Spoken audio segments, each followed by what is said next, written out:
Hello and welcome to Indus News live from Islamabad. I'm Jawad Tehami and these are the headlines.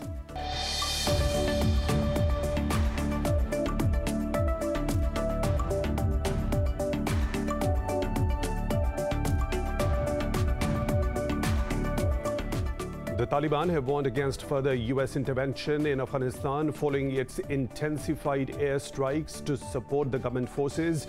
In an interview, Taliban spokesperson Suhail Shaheen said there is no agreement on a ceasefire with the Afghan government. Meanwhile, the Afghan military says it has launched a counterattack to retake northern Kunduz city from the Taliban.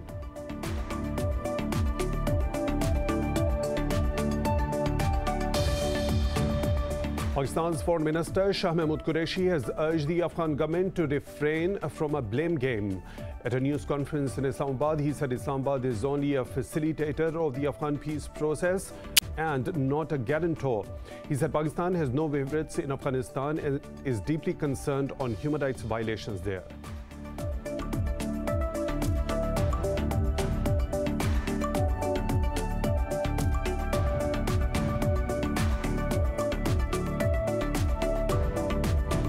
The United Nations has welcomed the shared commitment of Russia and the US to engage in nuclear arms control dialogue. In his message on the 76th anniversary of the US atomic bombing of Nagasaki, Secretary General Antonio Guterres backed both sides' reaffirmation that a nuclear war cannot be won and must never be fought.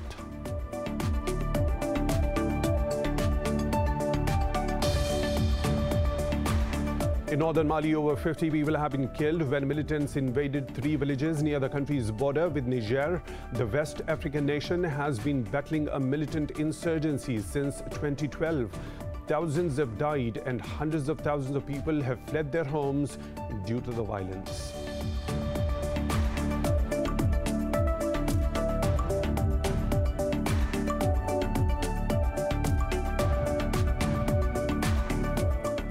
India has reported 447 deaths from COVID-19 and more than 35,000 infections in the last 24 hours. Meanwhile, in Pakistan, 53 people lost their lives to the virus and over 4,000 tested positive overnight.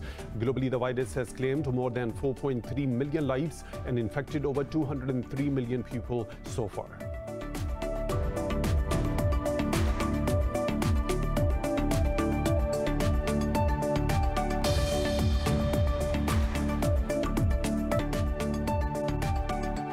Those were the headlines and detailed stories right after a short break. Stay tuned.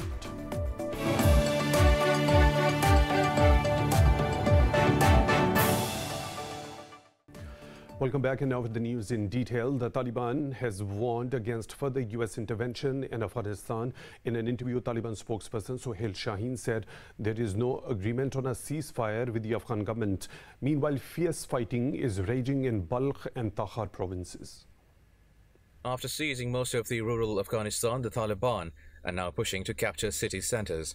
The Taliban fighters are closing in on the Dehdadi district in Balkh. They have already captured the Hazrat Sultan district of Samangan province a day after seizing 3 provincial capitals. They have also claimed capturing a large military base in Pul-e-Khumri city of Baghlan province and in the Purak area of Logar province. Yesterday, the Taliban seized key cities of Kunduz, Sarepul and Talukan after fierce fighting with government forces. Meanwhile, the Afghan Defense Ministry has claimed killing nearly 600 Taliban during battles in 13 provinces over the past 24 hours. Both warring sides blame each other for being the aggressor.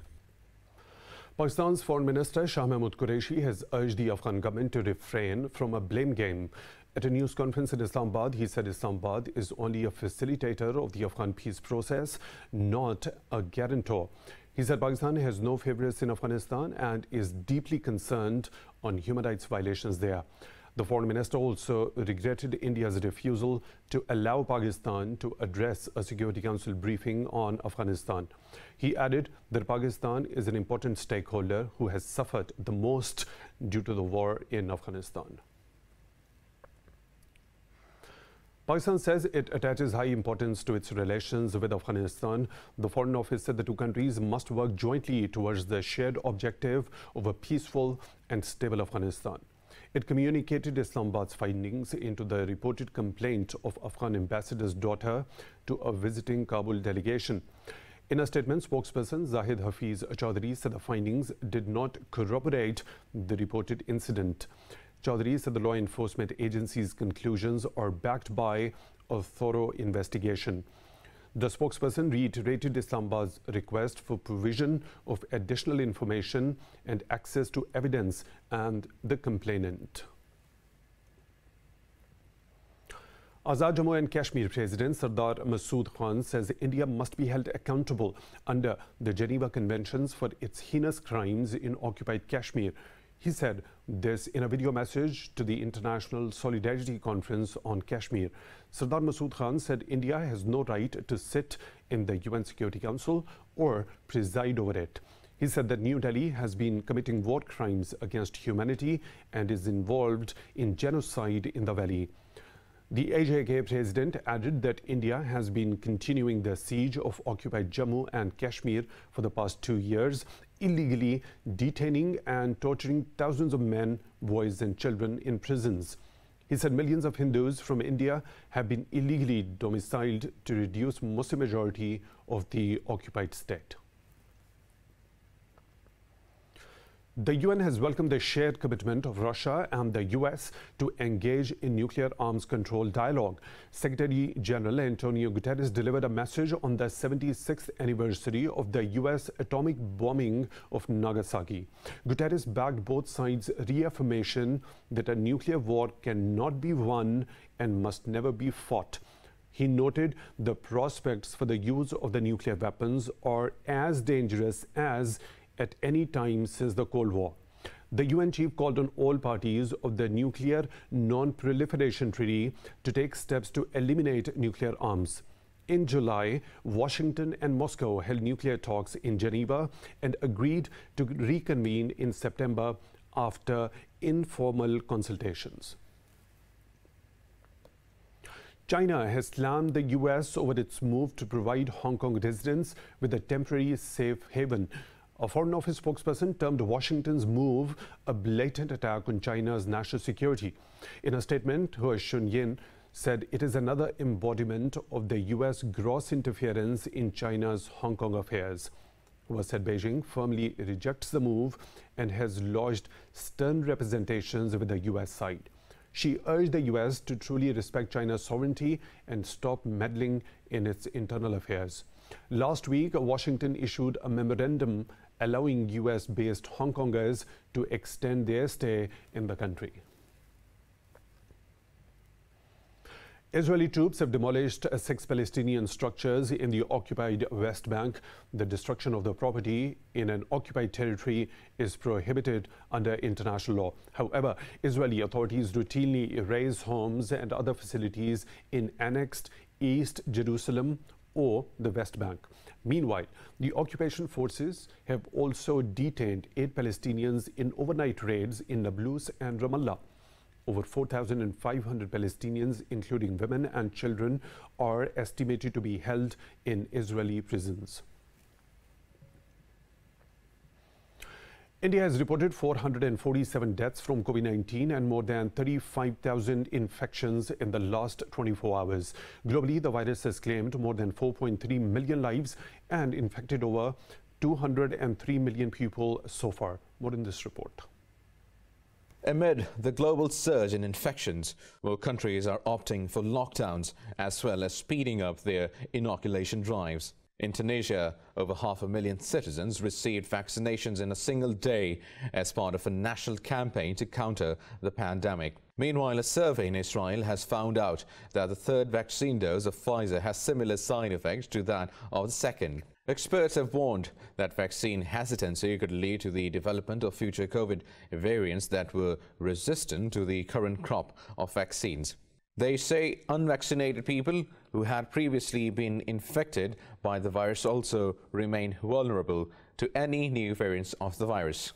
There was a study that came out within this past week that showed that if you are infected, recover, and get one shot of the vaccine, your protection doubles what it would be if you got 2 shots of the vaccine and were not infected. So it is a major advantage for people who have been infected and recovered to really strongly protect them against getting reinfected with a new variant. In the United States, the number of children hospitalized with COVID-19 is rising across the country. Health experts are attributing this trend to the Delta variant being more likely to infect children than the original Alpha strain. The country's teachers' union says the vaccine mandate should be required for teachers to protect students who are too young to be inoculated. Southern part of the U.S. remains the epicenter of the latest outbreak. People flocked to get inoculated in Florida as the state reported a record of nearly 24,000 new cases a day earlier. One mother who just was recently married, just celebrated their one-year wedding anniversary with a young daughter, and to now see her gone when you really just know that it was avoidable. In Australia, a news poll showed Prime Minister Scott Morrison's public support dropped 4 points to 47% amid growing frustration over lockdowns and a slow vaccination drive. The country's state of New South Wales expanded its lockdown to the rural town of Tamworth due to concerns of virus spread into the countryside. In Pakistan, coronavirus has claimed 53 more lives over the past 24 hours. The health ministry says the nationwide tally of fatalities has risen to 23,918. It's the virus infected over 4,000 people overnight, pushing the toll over 1,071,000. The ministry said over 964,000 people have recovered from the disease so far. Pakistan's positivity rate has declined to 7.5%. Meanwhile, the country has administered over 37 million doses. In Pakistan, Prime Minister Imran Khan has inaugurated the world's biggest Miyawaki forest in Lahore as part of a monsoon plantation drive. The forest has been developed over 12 acres with more than 165,000 plants. Another 53 forests have been completed in different parts of the city to create sinks for carbon and reduce pollution. All the forests have been geotagged for monitoring their growth and development, while 500 million trees are being planted across the country under the largest plantation drive. In northern Mali, over 50 people have been killed when militants invaded 3 villages near the country's border with Niger. Mali has been struggling to contain an insurgency that first emerged in the north of the country in 2012. It has since spread to the center of the country and neighboring Burkina Faso and Niger. Thousands have been killed in the fighting to date, and hundreds of thousands of people have fled their homes. Sudan has summoned its envoy to Ethiopia for consultations amid tension between the neighbors over the conflict in Tigray region. The foreign ministry says the move was in response to Ethiopian officials' statement on Khartoum's alleged refusal in helping to end the conflict. It says Sudan's interest in resolving the issue is part of its commitment to regional peace and security. Khartoum's move was the latest sign of deteriorating ties between the two neighbors. The border tensions began after Sudan deployed troops to its border with Ethiopia last year. The issue comes at a time when Ethiopia, Sudan and Egypt are also trying to resolve a 3-way row over the Grand Ethiopian Renaissance Dam. More stories to follow, but right after a short break. Stay tuned.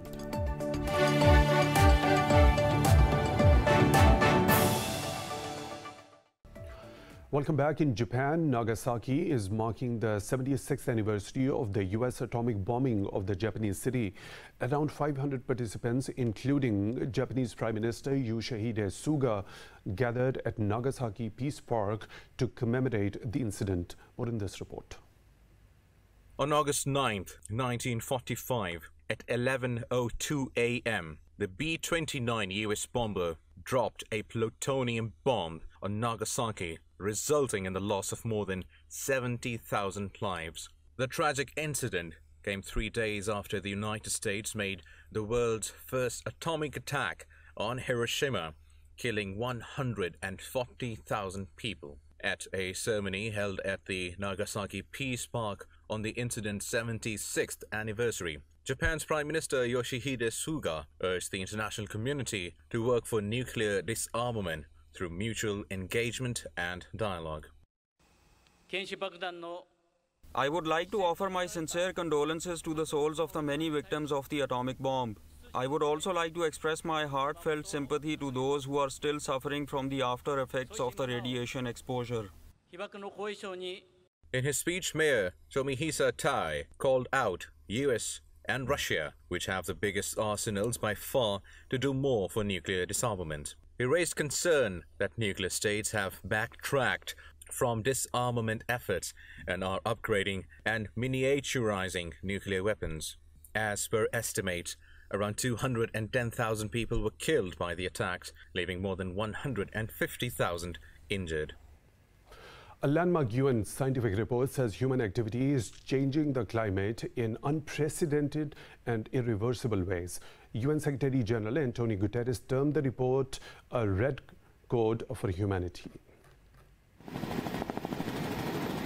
The study warns of increasingly extreme heat waves, droughts and flooding, and a key temperature limit being broken in just over a decade. It said the past 5 years have been the hottest on record since 1850, with the recent rate of sea level nearly tripled compared with 1900s. But the scientists say a catastrophe can be avoided if the world acts fast. They said there is hope that deep cuts in emissions of greenhouse gases could stabilize the rising temperatures. Guterres said there is no time for delay and no room for excuses, but it's hopeful that all stakeholders will ensure the success of COP26 climate summit. In China, more than 80,000 people have been evacuated amid heavy rains and floods in the southwestern Sichuan province. Last month, the central province of Henan suffered its worst rainstorms in recorded history that left over 300 people dead. State media says water at major rivers in the province was above warning levels over the weekend. It said the floods affected more than 440,000 people in 6 cities across the province so far. They've destroyed 45 houses and severely damaged 118 structures. State broadcaster noted heavy rain already caused nearly $39 million in economic losses in Sichuan. Now, Greece is battling wildfires for the 7th day with the biggest front on its island of Evia near the capital, where thousands of people have fled their homes. More in this report.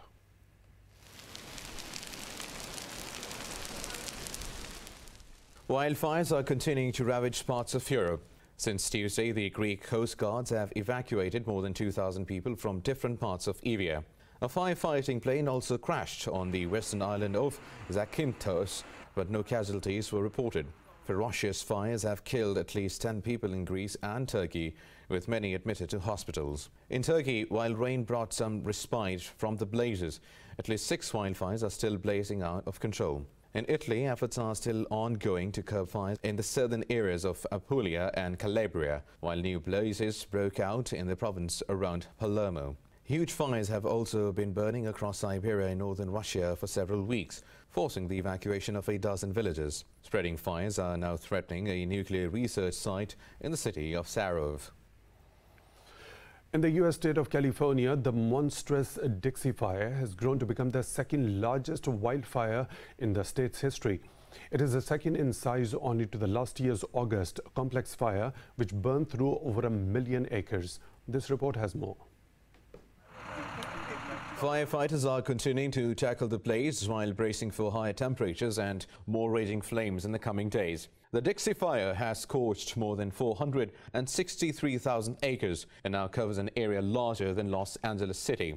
Officials say more than 5,000 firefighters are battling the blaze, which is just 21% contained. They said the flames destroyed at least 404 structures and still threaten over 13,000.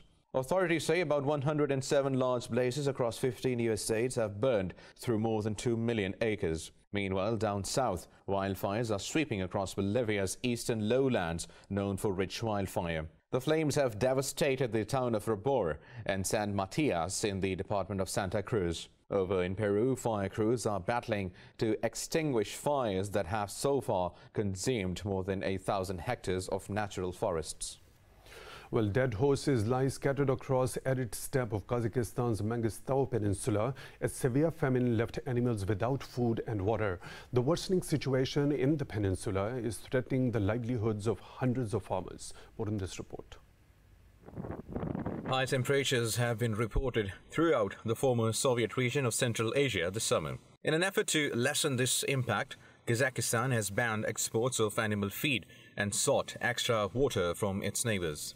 However, due to severe drought, horses have nothing to graze on, while the prices of hay and barley have skyrocketed in the country. Breeding horses, along with camels, is a traditional occupation in the peninsula, with horse meat and maize milk as staples of Kazakh diet.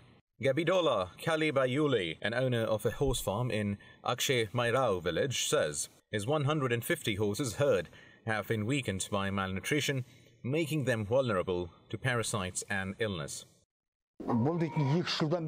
Since the drought started, 20 of my horses and 1 camel have died. When they die out there in the field, we cannot even bring them back to the village to report the death. Mangistau province has so far reported more than 1,000 horse, cattle and sheep deaths. The government says it is sending barley to area to cope the effect of severe drought. According to environmental scientists, the peninsula is becoming more susceptible to drought because of shallowing of the Caspian Sea. The temperature rise made a different impact in different seasons, in different parts of our large country. But I can say that average temperatures in Kazakhstan are rising by 3 degrees Celsius every decade. Dolgek says there might be some temporary positives, but agriculture as a whole is considered at risk from climate change. Environmentalists say New Delhi was the world's most polluted capital for the 3rd straight year in 2020. Now, pollution flowing downstream from New Delhi is threatening to spoil the beauty of the iconic Taj Mahal. This report has the details.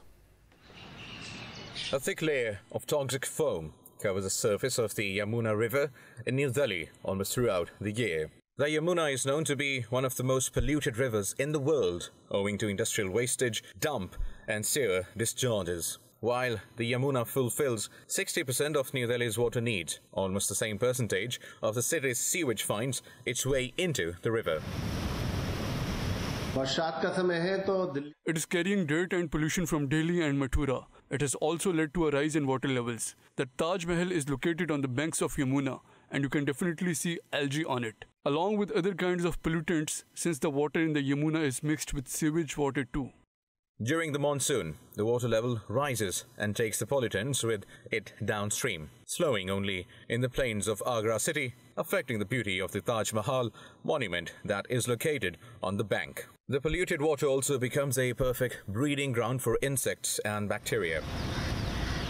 At least 80% of the pollution in the Yamuna happens in Delhi. It flows and slows near Agra, and this pollution accumulates here, spoiling the beauty of the Taj Mahal. Goildichronomus insects that feed on the algae infest the Yamuna water, leaving ugly and stubborn green spots on the Taj Mahal. It is very difficult to clean these spots. Experts say the stains could permanently damage the historical structure if this is a perpetual problem. Apart from the river pollution and green spots, a high level of atmospheric black carbon presence in its air has also been contributing to the discoloration of the monument.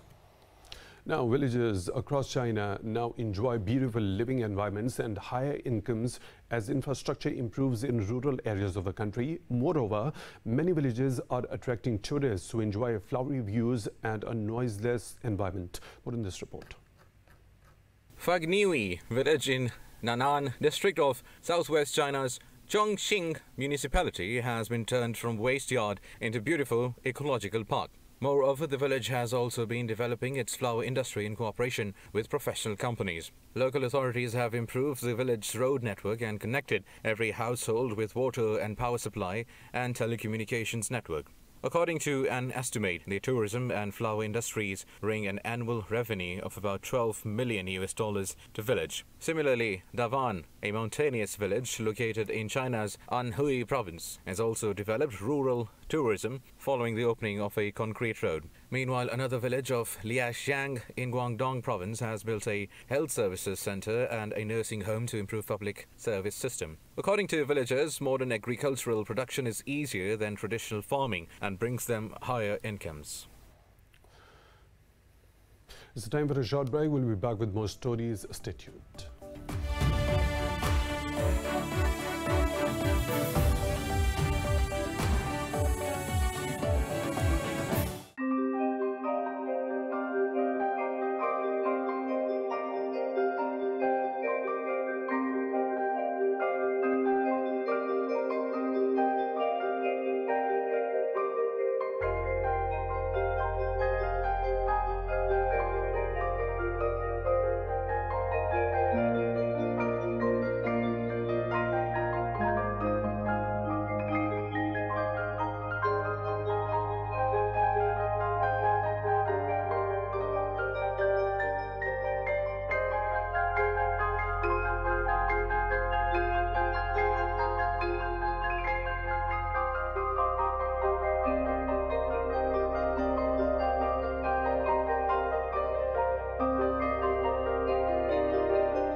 And other business updates, European stocks are trading mostly slightly lower, bucking more positive sentiment overnight in Asia. The CAC 40 in Paris, London's FTSE and Frankfurt's DAX have slipped marginally. Italy's FTSE MIB, however, has edged up. Earlier, most Asian bourses gained. Now for the weather updates, we have Raja Sarosh with us.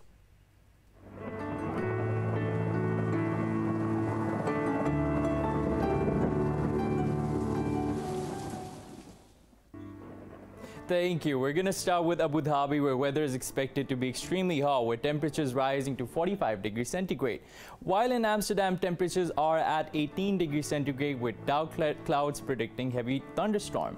If we head to Ankara, the weather is rainy, with temperatures at 29 degrees centigrade. Moving down under to Auckland, the temperature is chilly at 12 degrees centigrade, with thin layer of clouds covering the sky.